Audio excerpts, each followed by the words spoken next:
it. No, what I wanted to say was that I had a light bulb moment, and I think that you see it as well as anybody. You're doing what you can to help these kids, but the reality is whatever their behavior, whatever's going on, it is a symptom. So you can give them medicine, you can make the symptom go away, and then it comes back, and it comes back, and it comes back. And the reality is you're trying to lift them up, trying to help them see the error of their ways, but it takes a village, right? Yes. But the thing that I love about this, what you're describing, is you're stepping into this holistically. You're not just trying to heal the kids, you're trying to heal the parents too. You're trying right? to, I say that one more time, you kind of cut out? Yeah, I was just saying, you're not just trying to heal the kids, you're trying to heal the parents too. Yes. Mm-hmm.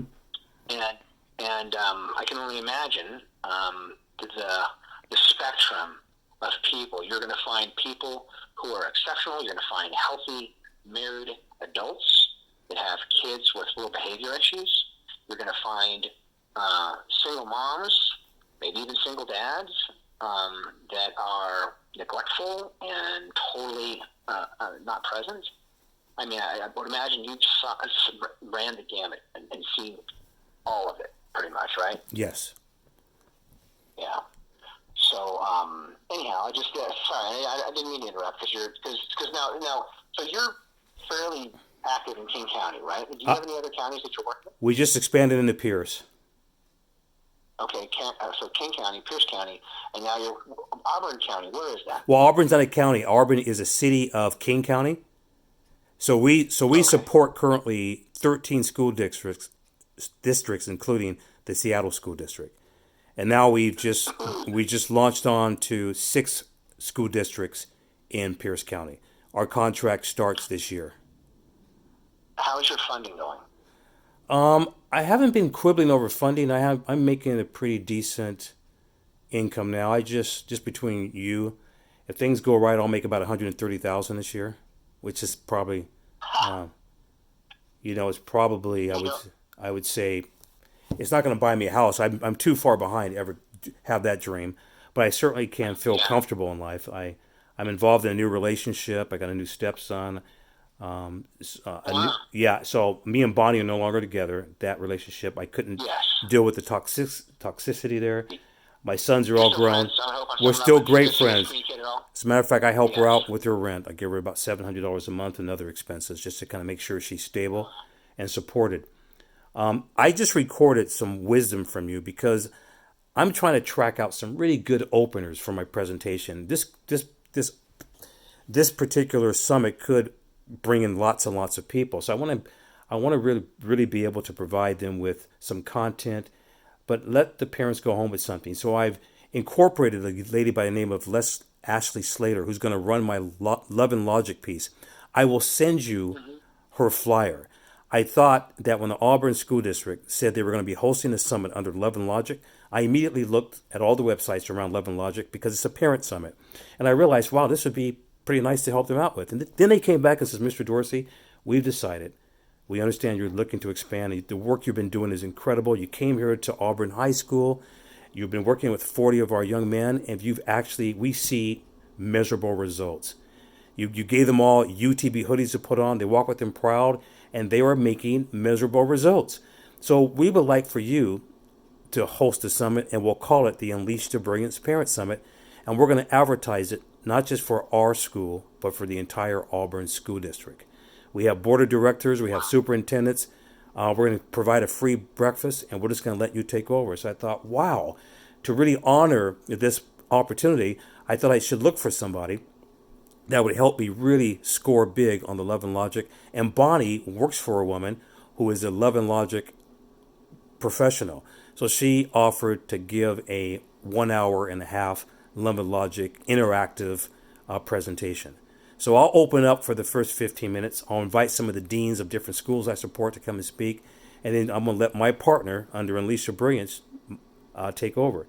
So we're hoping that we can give these parents some tools. And I'll send you those tools. I'll send you that flyer so you can see what she's going to be delivering. But she's going to be discussing 5 parenting styles, starting with the helicopter parent, and then the helicopter turbo parent, and then the laissez-faire, and then there's going to be the dictator, the sergeant, and then the consultant. And the consultant seems to be the best one, who provides discipline instead of punishment. So we're hoping that we can. So I got some actors who are going to come in, student actors and parents, who will be role playing for a minute each segment of those 5 different styles. So we hope that this could be pretty engaging. All of our youth leaders are going to be wearing white UTB hoodies. They're going to be outside escorting parents into the parking lot, taking them over to the building, opening the doors for them. We want to really roll out the red carpet and show them that they're kings and queens.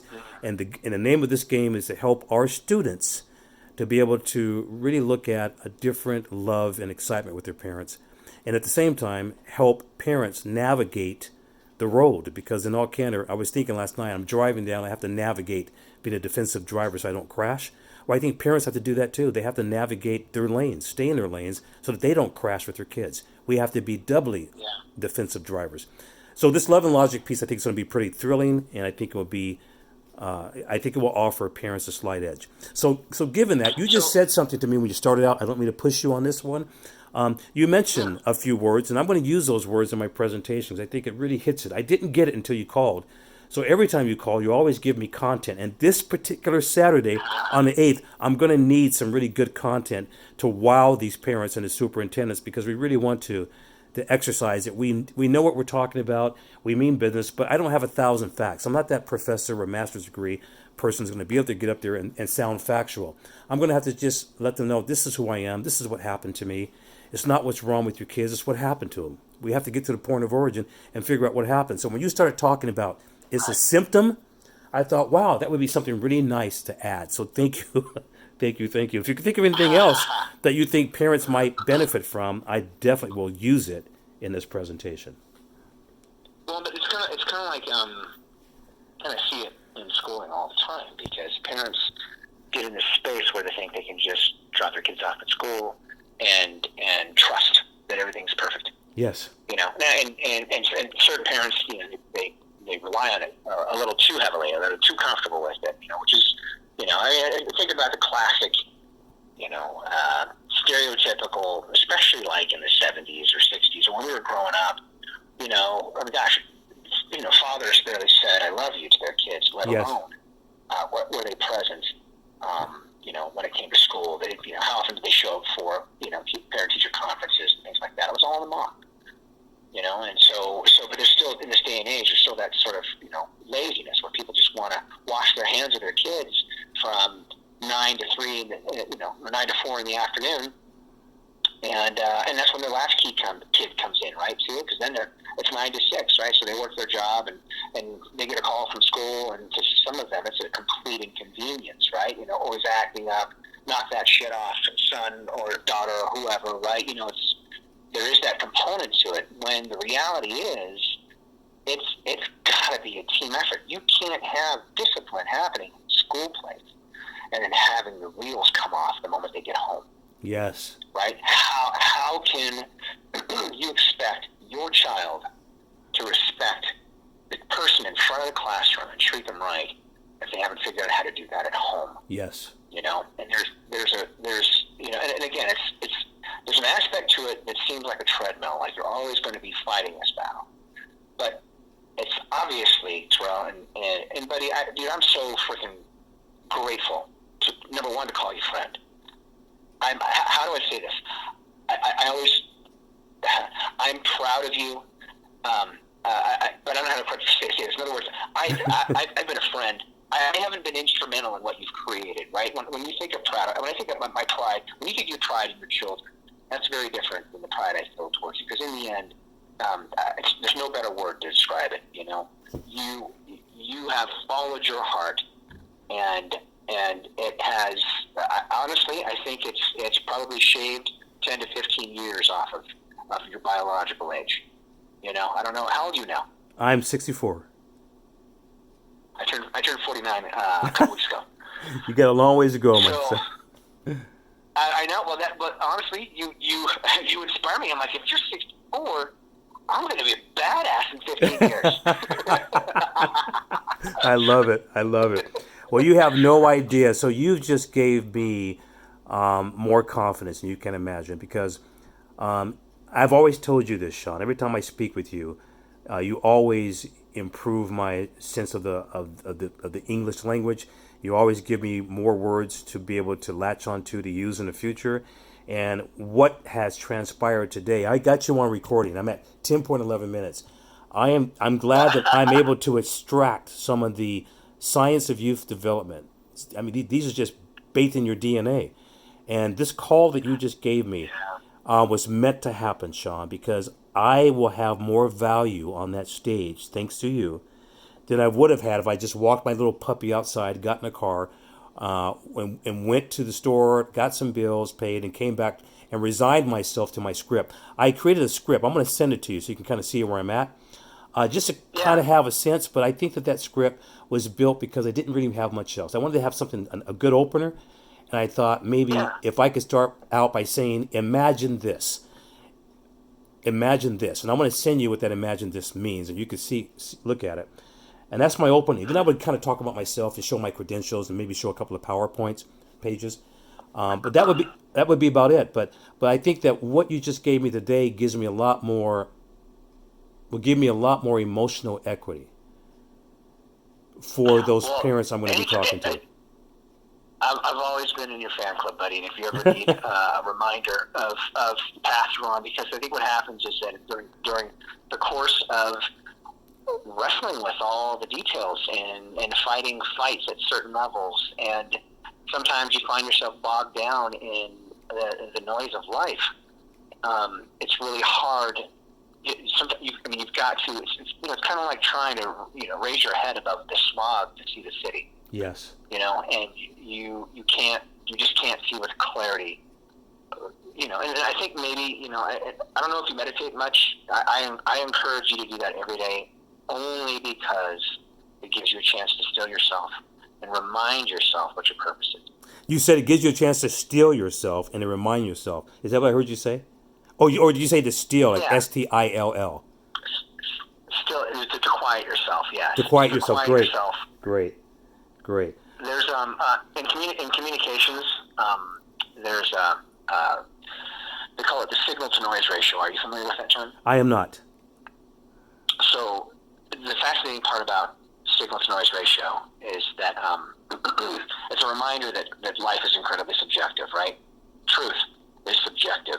Right is subjective. We all have a sort of a loose consensus of what right and wrong is, and we build laws around them. But in the end, as an example, my 2 cents, what's going down with Trump and the impeachment process yes. is a travesty. Yes. That's my truth. That's my 2 cents. And there's a body of people out there that would disagree with me wholeheartedly on a political basis, whatever it may be. So right. I can't, again, it's a reminder that truth is subjective, right and wrong is subjective, okay? When you consider your purpose, your message, you're speaking to an audience that ultimately is probably largely already on board, but they are dealing with the noise of life. And so signal to noise is this notion, particularly like radio communications.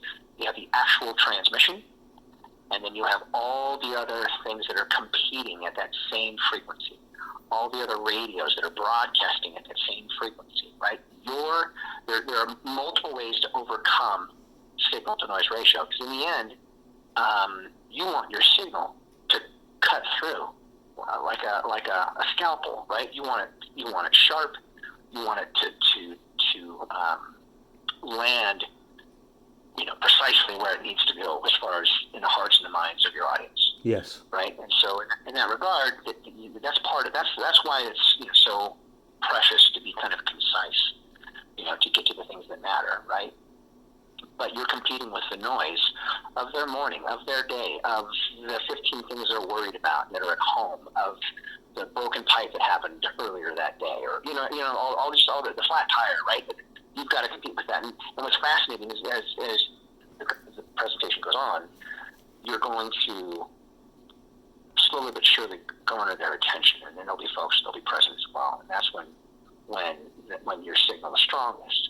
but this whole idea of signal tone is just a simple fact that when it's your message, when it's your broadcast, it's a signal. And when it's somebody else's message, somebody else's broadcast, it's noise.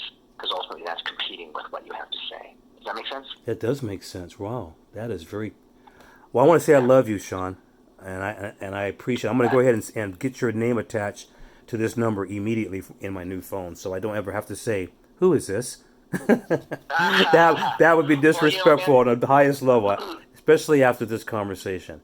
I think I'm going to have a big win, and I'm going to really clarify now exactly my feelings and what I hope to accomplish by giving parents a little bit more joy with their teenagers, just by giving them a chance to increase their signal through the Love and Logic strategies. So Love and Logic, is that a website? It's a website, yeah. So we decided that we could not put Love and Logic on our pamphlets or our brochures because it's proprietary. But we can share our thoughts about Love and Logic. When I met with Ashley, she has trained. She's done 20-hour, 30 hours seminars and symposiums on Love and Logic. She says you can't teach everything in 1 hour and a half. So I'm just going to give them just principle 4, 3, and 2, and let us role play it, let them practice it, let them feel it, look at it, taste it, so they can at least have some examples. And if they want to learn more, then I can give them the title to the books or to the website. But let's give them something, because what we can give them will give them a slight edge. So yeah, Love and Logic. I'll see if I can send you a couple. Well, let me just go ahead and send you the flyer, and you'll get a stronger finger on the pulse on what we're going to be doing that particular day, next week, next Saturday. You have my email address still? I sure do. Yeah. Okay, good. Okay, making sure. So, believe it or not, there was actually another reason why I called you. Okay. And it's so funny. I got lost in it, and trust me. And by the way, just if ever you want to kind of compare notes and talk about this stuff, call me anytime, man. Ideally, I think that we're both. I think you're a bit of a night owl, right? So you still run it. I used to be. I can't be anymore because I have to be up so early to get to two of the schools, 3 of the schools I support now. Well, I support more than 3, but I personally land my body on 3 schools. I'm up around 5:30 or 6. I'm out the door. I'm running all the way until 7 in the evening. Well, then to that end, I'm just going to slow down and get some food. You know, I know how you roll, man. Yeah. You're eating on the fly, you know. But I just going to say that if you ever want to take time at any point, weekdays are hard for me because I'm working. But you know, in the evening, you know, it could be around supper time or something like that. If you've got a window, I'd be happy to compare notes and talk. All right, that sounds wonderful. That would be a value add. Yeah. In terms of the growth. So, real quick before I forget, because that's what I do. I'm attention deficit. I wanted to ask you in all your circles, because I have a friend here in town. They have developed an online school, and they are dealing with people all across the planet. They've got like literally, I think it's such a cool thing. I mean, it's 3 women who decided to start their own online school, and they've got students in roughly 15 or 16 countries. We're talking like, you know, including, she mentioned to me, she says, we got one school that is a secret school in Pakistan. Right. She said, because they are teaching women in Pakistan, and they don't want them ever being found out. Right. Because if they were, they could be totally, you know, I mean, that's the culture. Right. Right? So anyhow, she's just she's got lovely energy, and I wanted to, promote her a little bit, and I guess in the end, there may not be a point of intersection with you guys, but the reason I speak about this is because they are actually doing work with kids and students, people with drug addiction, with substance issues, and she's got certain places she'll have like a single student, you know, that's taking her classes online. She's got some adults. They've got K through 12 stuff that they do, you know, and of course, in my mind, I guess what it amounted to was that there are those kids who are on the fringe that may need help or may need options. Right. And there is a cost associated with this, which I know can be challenging for kids that are in that sort of at-risk space. Right. But again, there could also be scholarship options. What ways to? She doesn't really have a lot of those, but I think the messaging was that I don't know. I guess in my mind, I couldn't help but wonder if there might be synergies. I think that there might be synergies. Is she accredited? Well, I would certainly think so. But Okay. I mean, to put it this way, they do. I'm assuming they're accredited. I don't know officially, but they've got GED programs. Okay. They've got dual diploma programs where, like, say, somebody in Brazil can get a diploma at their high school in Brazil and can also get a diploma in the U.S. Because basically meaning that they're intent upon coming to the U.S. at some point. Right. Right. So there's layers to it, and again, given your travels, given the nature of all the people that you come across, you never know when you might find that person that might be a good fit. You never know. It's all about awareness, and as you are keenly aware, I do all the truancy workshops now for King County. So, if I knew more about the program, that's kind of part of it, because you're dealing with people on the fringe, I would imagine, all the time, who are not going to school for multiple reasons, either they're being intimidated, social anxiety, sleep deprivation, dysfunction at home, substance abuse. They're seniors or they're juniors. They only have 5 or 6 credit. The idea that they're going to be able to graduate on time, even with independent studies and the support of the entire school staff, they're going to be credit deficient. So if there was an option for a kid to do online schooling, let me just share with you. You know what? Uh-huh. And by the way, that's something that she does. They fill the gaps. So if you get kids that are a few credits short, they can take the classes online and get those credits so they can graduate on time. Credit retrieval. That's interesting. Well, this definitely requires more investigation, more learning. If you could send me anything today or this week regarding her website or anything she may have, maybe even a YouTube video, I'd be happy to take a look at it. Yeah, and I have to get the exact website. What I might end up doing, I might just send you her contact info. Okay, sure. And that's simple. And I think you guys are going to get along famously because she's got a lovely presence and she's got a bright personality. She's incredibly smart, and I think she's going to appreciate what you're doing, and I think you'll appreciate what she's doing. Hey, there could be chemistry here, Sean, without a doubt. I hope so. Yeah, there could be chemistry. I want to close by saying this. When I started about 10 years ago, I was told not to promote online schooling because the school district reps of the 13 school districts that I supported, who have to file the BECA bill for kids who have who accumulate 7 unexcused absences in a month or 10 in a year, then a civil petition's filed against them. And every time they go to a truancy workshop that we host, at the time the prosecuting attorney's office would not promote online schooling because they found that most kids can't meet the expectation. So they would promote alternative high schools. They would promote changing the schedule. They would promote mentorship, counseling, everything else but online schooling as an option. Since that time, it has evolved. Online schooling has garnered a little bit more respect and honor. So I think there's a place now. I've actually heard school district reps now talking about online schooling a little bit more, with more respect and more dignity than they did when I first started.